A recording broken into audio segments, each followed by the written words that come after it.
जय हिंद दोस्तों। प्रकाश के प्रवर्तन के बारे में आज हम लोग जानेंगे। इसके आगे प्रकाश के प्रवर्तन के बारे में जो है पिछले दो वीडियो हम बना चुके हैं, ठीक है ना। उसको उसमें बेसिक जितना भी है सब समझा चुके हैं। उसको अगर जो देख लीजिएगा तो ये वाला और आसानी से समझ में आ जाएगा। ठीक है दोस्तों, तो आज स्टार्ट करते हैं इसका आगे की भाग जो जो बताए थे उससे आगे की। ठीक है दोस्तों, तो आज बात करते हैं दर्पण की। दर्पण किसे कहते हैं? तो किसी पदार्थ का वह सतह जिससे प्रकाश की किरणें पढ़ने के बाद परावर्तित हो जाता है, उसे कहते हैं दर्पण। ठीक है दोस्तों, तो दर्पण जैसे आप लोग दर्पण में देखे होंगे, इसको क्या है, ये दर्पण है आपका। ठीक है, इस पर प्रकाश की किरणें पड़ता है, टकराकर परावर्तित हो जाती है। ठीक है दोस्तों, अब बात करते हैं, ये दर्पण हो गया। अब दर्पण दो प्रकार के। दोस्तों दर्पण कितने प्रकार के होता है? दर्पण दो प्रकार के, एक होता है समतल दर्पण, दूसरा होता है गोलीय दर्पण। तो गोलीय दर्पण के बारे में आगे बात करेंगे। अभी इसमें क्या है, समतल दर्पण के बारे में समझ लेते हैं। ठीक है ना। तो समतल दर्पण क्या होता है? किसी पदार्थ का वो समतल यानी समान सतह जिससे प्रकाश की किरणें जिस पर पड़ने के बाद परावर्तित हो जाता है। ठीक है, और गोलीय दर्पण तो समझ आगे इसके बारे में डिटेल्स बताएंगे। यानी अब बात करते हैं समतल दर्पण पर पड़ने वाले प्रकाश की किरणें। समतल दर्पण पर पड़ने वाली प्रकाश की किरणें। तो देखिए दोस्तों, पिछले वीडियो में हम बता चुके हैं कि इसमें आपतित किरण कौन होता है, परावर्तित किरण क्या होता है, समतल सतह क्या होता है, अभिलंब क्या होता है। ठीक है दोस्तों, तो इसके आधार पर आज इसके आगे के जो इसमें समझा रहे हैं कि ये इस पर जो पड़ने वाली किरणें होता है इसके बारे में देखिए। जैसे यहाँ प्रकाश की स्रोत है, ये कोई बल्ब है, बिजली का बल्ब है, या सूरज हो तो यहाँ सूरज ले सकते हैं, या प्रकाश की कोई सा भी स्रोत ले सकते हैं। वहां से क्या है, प्रकाश निकल रही, तो प्रकाश निकल रही है, तो ये क्या है कि यानी यह बल्ब प्रकाशमान है, तो प्रकाशित है, तो यहाँ से प्रकाश की एक किरण निकली और यहाँ समतल सतह पर टकराई और यहाँ से पढ़कर क्या परावर्तित हो गई। तो ये आपका आपतित किरण हो गया या परावर्तित किरण हो गया। इसके बीच में एक अभिलंब डाले, तो अभिलंब डाले तो ये हो गया आपका आपतन कोण या परावर्तन कोण हो गया। उसी प्रकार तो इसमें नियम क्या कहता है कि आई बराबर आर, आई बराबर आर, यानी कि आपतन कोण के बराबर परावर्तन कोण होता है।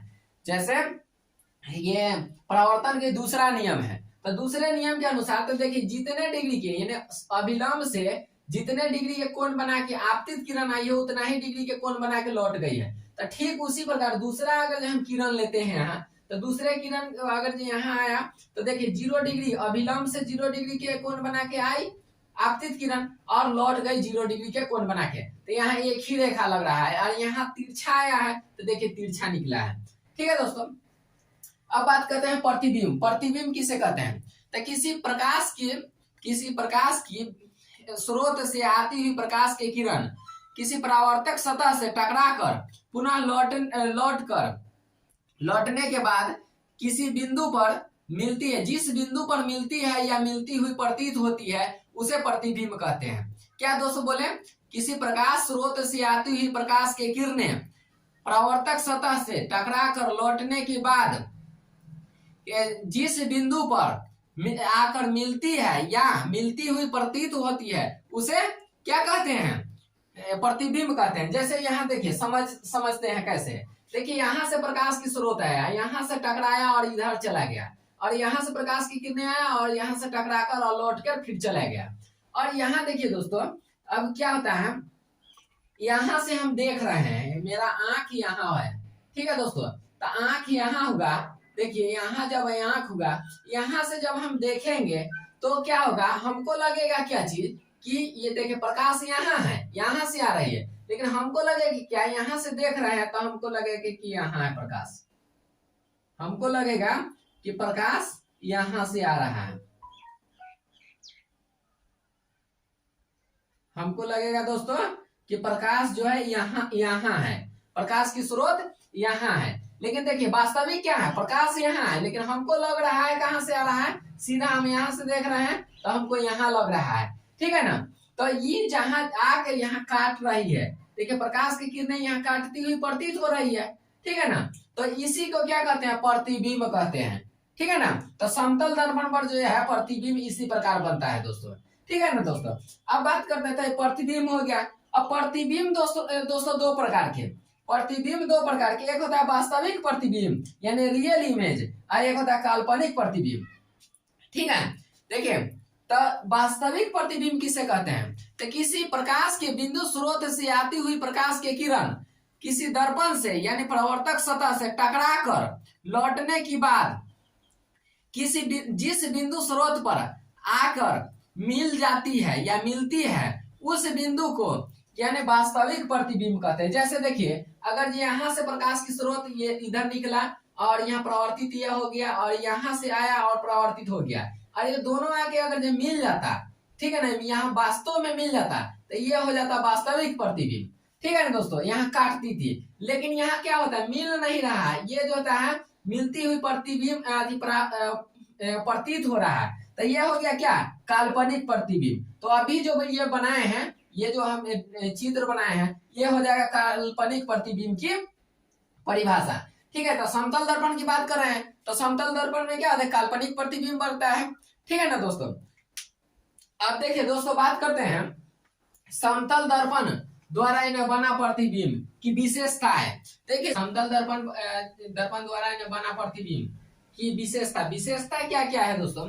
देखिए, पहला विशेषता होता है कि दर्पण के पीछे बनता है क्या, चित्र जो है प्रतिबिंब जो होता है दर्पण के पीछे। देखिए, यहाँ दर्पण है और दर्पण के पीछे प्रतिबिंब बना, यहाँ प्रतिबिंब बना। ठीक है दोस्तों। अब दूसरा कहता है ना, वस्तु के आकार के बराबर होता है। देखिए, वस्तु जितना बड़ा होगा उतना ही बड़ा ये प्रतिबिंब होगा। ठीक है ना दोस्तों, जितना बड़ा वस्तु उतना ही बड़ा प्रतिबिंब होगा। तीसरा कहता है वस्तु की अपेक्षा सीधा। देखिए, वस्तु जैसे अगर जो सीधा खड़ा है तो ये भी सीधा है, यानी वस्तु की अपेक्षा सीधा होता है। ठीक है दोस्तों। अब बताए ना, पार्श्विक रूप से उल्टा।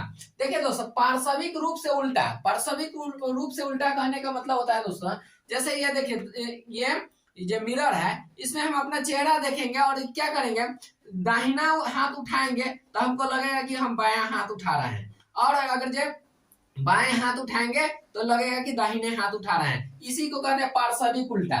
ठीक है दोस्तों, तो ये पार्श्विक उल्टा होता है। और पांचवा होता है कि काल्पनिक होता है। देखिए, समतल दर्पण में जो प्रतिबिंब होता है काल्पनिक है। काल्पनिक प्रतिबिंब को ये टूटी हुई रेखा से दिखाते हैं, डॉट डॉट लाइन से। ठीक है दोस्तों। और छठा होता है ना, दर्पण से उतना ही पीछे बनता है जितना दर्पण से जितना दूरी पर वस्तु रखल रहता है। देखिए, वस्तु अगर जो यहाँ दर्पण होगा, दर्पण से अगर जो 10 सेंटीमीटर अगर जो दूरी पर है, तो प्रतिबिंब भी बनेगा 10 सेंटीमीटर दूर। वस्तु ये कहाँ, दर्पण के पीछे। ठीक है दोस्तों, तो ये आपका विशेषता हो गया। ठीक है ना, समतल दर्पण द्वारा न बना प्रतिबिंब की विशेषता। अब जो है दोस्तों, अगले वीडियो में गोलीय दर्पण के बारे में आपको पूर्ण जानकारी दे देंगे। ठीक है दोस्तों, गोलीय दर्पण थोड़ा विस्तार से पढ़ना है और उसमें एकदम कॉन्सेप्ट और ट्रिक के साथ आपको पढ़ाएंगे।